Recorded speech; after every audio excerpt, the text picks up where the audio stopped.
বর্ষায় পাহাড়ের রূপ যে কতটা মায়াবী হতে পারে তা জানতে আমাদের প্রথম দিনের গন্তব্য ছিল খড়গপুর থেকে সোজা রাঁচি এবং সেখান থেকে নেতারহাট। হোটেলে লাঞ্চ শেষ করেই বেরিয়ে পড়লাম নেতারহাটের বিখ্যাত সব জায়গাগুলো এক্সপ্লোর করতে। নাশপাতির বাগানের সেই মুহূর্তগুলো আর ম্যাগনোলিয়া পয়েন্টের অপূর্ব সানসেট। দিনের প্রথমার্ধেই মনটা ভালো হয়ে গেল। পরদিন সকালে নেতারহাটের হোটেল ছেড়ে আমরা সোজা চললাম ঝাড়খণ্ডের সর্বোচ্চ জলপ্রপাত লোধ ফলসের উদ্দেশ্যে। বর্ষার লোধ ফলসের গর্জন আর উন্মাদনা সত্যি গায়ে কাঁটা দেওয়ার মতো। ঝর্ণার আনন্দ পুরোপুরি নিংড়ে নিয়ে আমরা রওনা হলাম সিটি অফ ওয়াটারফলস রাঁচির উদ্দেশ্যে।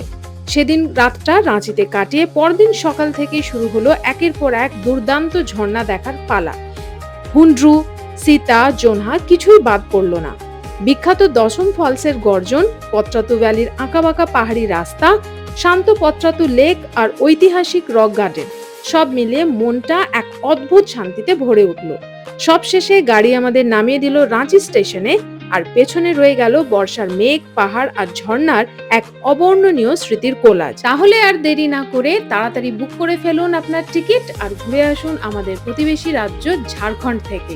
তাহলে দেখা হচ্ছে আগামী ভিডিওতে, ততক্ষণ অবধি টাটা।